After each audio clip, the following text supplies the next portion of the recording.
Pre और mains के लिए जो एक इंटीग्रेटेड अप्रोच होती है उसको लेकर मैं चली कि एक पहले सभी सब्जेक्ट जो बेसिक सब्जेक्ट हैं उनकी कॉन्सेप्चुअल क्लैरिटी हो जाए। तो उसके लिए सर मैंने जैसे कि बेसिक पॉलिटी के लिए लक्ष्मीकांत या मॉडर्न हिस्ट्री के लिए स्पेक्ट्रम, ज्योग्राफी के लिए एनसीईआरटी, ये इन सबको फॉलो किया। जब प्रीलिम्स हुआ था तो मैं श्योर नहीं थी क्योंकि मैं ज़्यादा कॉन्सेप्ट के ही उस पे थी, तो मैं एकदम जैसे ये नहीं होता कि मैं श्योर थी कि मेरा प्रीलिम्स हो ही जाएगा। तो सर उस टाइम पे मैंने सिर्फ यही किया कि पीवाईक्यू को प्रैक्टिस किया मेंस के लिए। प्री के लिए आपने हर विषय के लगभग 2-2,500 सवाल 3 से 4 बार सॉल्व किए होंगे। यस सर, है ना, लगभग 2,500 सवाल हर सब्जेक्ट के। पुराने टॉपर्स का सुना था कि क्वेश्चन छूटना नहीं चाहिए, तो आपकी इंटरव्यू कॉल आ जाएगी। तैयारी के दौरान जैसे होता है कि बहुत सारी चुनौतियां आती हैं, बहुत सारे चैलेंजेस आते हैं, कभी कभी रिसोर्सेज को लेकर चैलेंजेस आते हैं। जब हम मेंस लिखने लग जाते हैं तो क्या लिखें क्या न लिखें, इसको लेकर चैलेंजेस आते हैं। इन सारी चुनौतियों से आप कैसे लड़ी? दिल्ली यूनिवर्सिटी से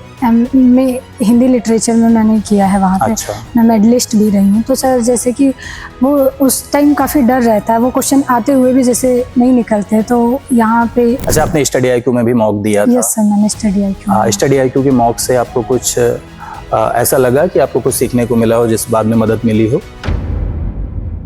बहुत बहुत नमस्कार आप सभी को, स्वागत है आप सभी का हमारे इस YouTube प्लेटफॉर्म पर। जैसा कि आप सभी को पता है कि लोक सेवा आयोग ने 2024 पीसीएस का रिजल्ट जारी कर दिया है और बहुत सारे लोग इस पे सफल हुए हैं।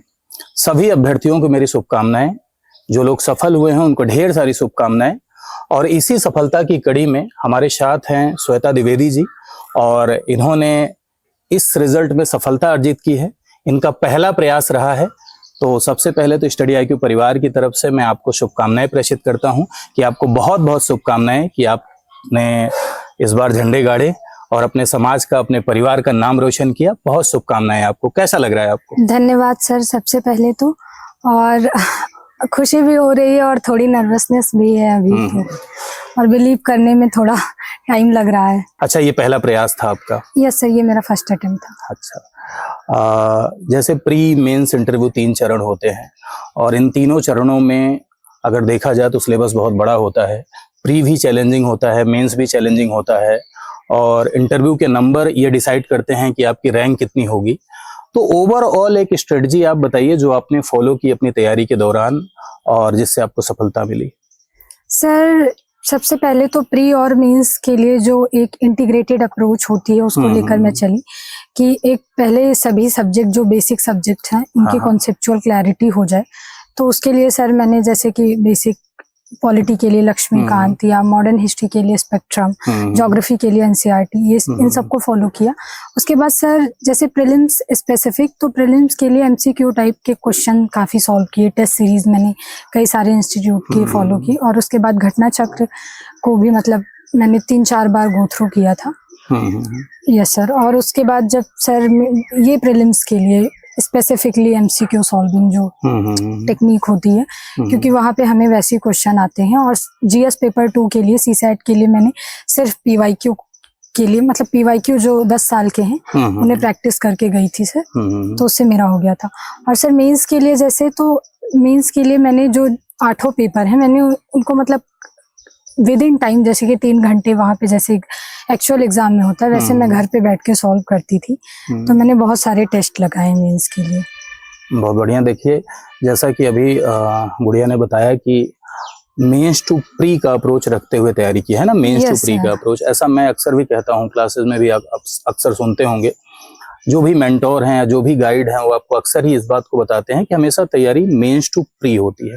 क्योंकि जब आप प्रीलिम्स ओरिएंटेड होकर तैयारी करते हैं तो सिर्फ फैक्ट पढ़ते हैं और आगे चल पे मेंस में जाके समस्या होने लगती है। आपने अक्सर देखा होगा कि बहुत सारे ऐसे लोग होते हैं जो सिर्फ प्री अप्रोच के साथ तैयारी करते हैं और उनको ढेर सारे फैक्ट तैयार हो जाते हैं। पता चला कि एक ही विषय के हजार फैक्ट तैयार कर लिए, तो फैक्ट तो उनको रटा हुआ है।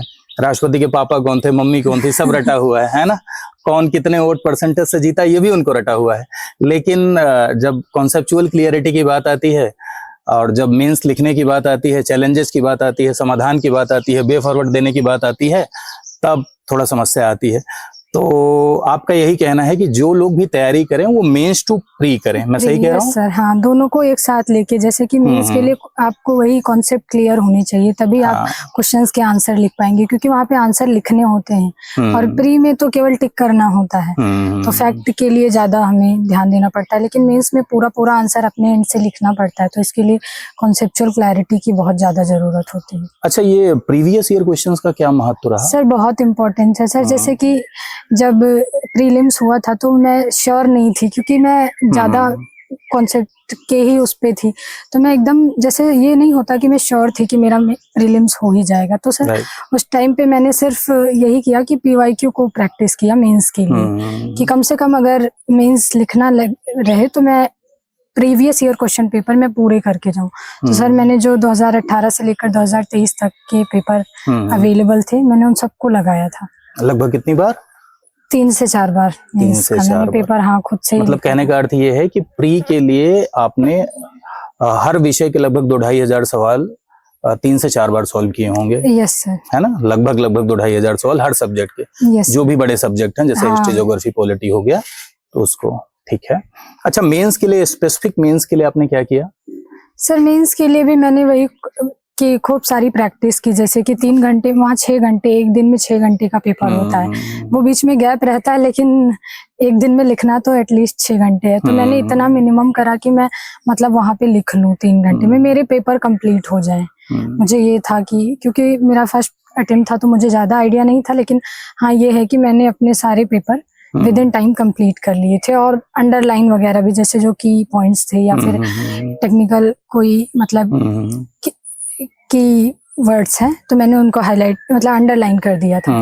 तो इतना मैंने जनरली ऐसा होता है कि लोगों का छूट जाता है, मतलब हाँ, जैसे 20 सवाल होते हैं तो उसमें 20 में लोग 18 ही अटेम्प्ट कर पाते हैं। तो सर मैंने जैसे पुराने टॉपर्स का सुना था कि क्वेश्चन छूटना नहीं चाहिए, तो आपकी इंटरव्यू कॉल आ जाएगी, तो सर मैंने यही कोशिश थी मेरी लास्ट तक कि मेरे कोई भी क्वेश्चन छूटे ना, और क्वेश्चन जो है उसको डिमांड के अकॉर्डिंग मैं उसके आंसर्स करूं, ये नहीं कि जो भी आता है सब लिख दिया। तो ये दो बात, देखिए यही होता है कि जो है मेंस का जो अप्रोच होता है उसमें लगातार यही बात कही जाती है कि जो सवाल का मांग होती है, जो क्वेश्चन का डिमांड होता है, उस डिमांड के अकॉर्डिंग ही आंसर करना चाहिए।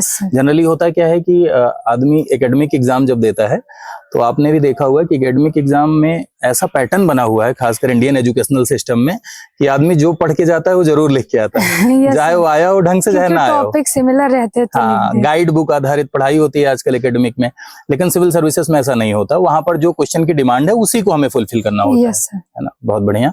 अच्छा, इंटरव्यू के लिए आपने कैसे तैयारी की?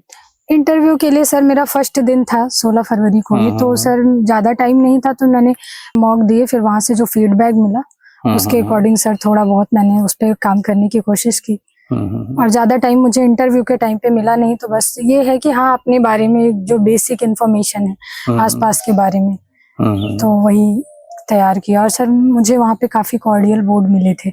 अच्छा। बोर्ड मेंबर्स, तो वो काफी अच्छे से बातचीत। अच्छा, आपने स्टडी आईक्यू में भी मॉक दिया था? यस सर, मैंने स्टडी आईक्यू। हाँ, स्टडी आईक्यू के मॉक से आपको कुछ ऐसा लगा कि आपको कुछ सीखने को मिला हो, जिस बाद में मदद मिली हो? यस सर, जैसे मैं दिल्ली यूनिवर्सिटी से में हिंदी लिटरेचर में मैंने किया है, वहाँ पे अच्छा। मैं मेडलिस्ट भी रही हूँ, तो सर जैसे कि वो उस टाइम काफी डर रहता है, वो क्वेश्चन आते हुए भी जैसे नहीं निकलते, तो यहाँ पे मॉक में उन्होंने मुझसे हाँ हिंदी से रिलेटेड काफी सारे क्वेश्चन पूछे। अच्छा। और मैं आते हुए भी उनके आंसर नहीं दे पाई थी, तो उन्होंने कहा ऐसे मत करना, वहाँ मतलब अपने सब्जेक्ट से रिलेटेड उसको थोड़ा आप कॉन्फिडेंस लाइए ना, ये नहीं कि उस टाइम पूछ लें तो आप भूल जाइए, जैसे नर्वसनेस में होता नहीं, तो वो वहाँ पे काफी, क्योंकि वहाँ पे भी मेरे सब्जेक्ट से ही रिलेटेड सारे क्वेश्चन थे एक्चुअल इंटरव्यू में भी।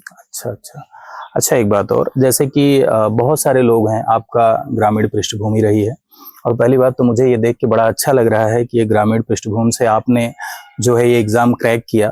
कहते हैं कि गर्ल्स के लिए बहुत चैलेंजिंग होता है, ये बहुत ज्यादा चैलेंजिंग होता है, क्योंकि लड़कियां जब पीसीएस का एग्जाम क्लियर करती हैं तो अपने परिवार का ही नाम रोशन नहीं करती, समाज का ही नाम रोशन नहीं करती, बल्कि उन अभिभावकों के लिए भी प्रेरणा बनती हैं जो अपने बच्चों को पढ़ाना नहीं चाहते।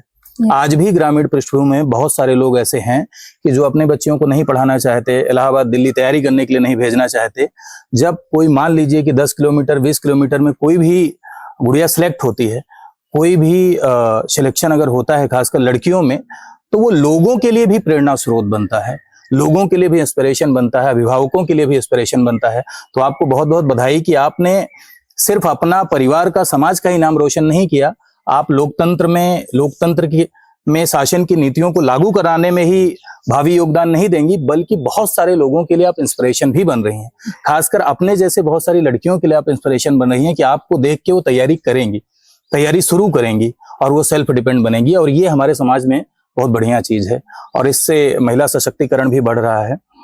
तो आप क्या कहना चाहेंगी कि जो लोग ग्रामीण पृष्ठभूमि से हैं, तैयारी में एनरोल्ड हैं, तैयारी कर रहे हैं, उनके लिए आप क्या स्ट्रेटजी बताना चाहेंगी? कुछ बताइए, 3-4 पॉइंट ऐसे बताइए कि लोग उन पॉइंट्स को अगर फॉलो करें तो उनका सिलेक्शन हो।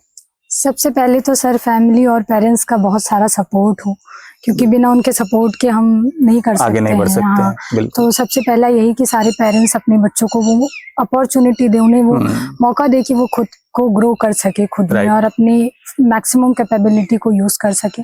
और दूसरा सर एक डायरेक्शन होना जरूरी है। तो वो आज के टाइम में जैसे कि डिजिटल है या फिर सूचना क्रांति से हम इंटरनेट से काफी हेल्प ले सकते हैं। तो वो सर कि हमें प्रॉपर गाइडेंस भी मिले, जिससे हम जैसे जिस ओर आगे बढ़ रहे हैं तो हमें पता चलता रहे कि हम कहाँ सही हैं, कहाँ गलत है। ये दूसरा। और तीसरा सर सबसे ज्यादा जो मैं इम्पोर्टेंस जिसको दूंगी कि सर लगातार मेहनत करते रहना। सर कंटिन्यू कंसिस्टेंसी, जैसे इस एग्जाम में या मुझे लगता है और भी जैसे जो कोई भी एग्जाम हो उसके लिए बहुत इम्पोर्टेंट है। तो लगातार लगे रहेंगे तो निश्चित ही सफलता मिलेगी। अच्छा, कितने समय लगे आपको तैयारी में? लगभग कितना टाइम लगा आपको पूरी प्रिपरेशन में?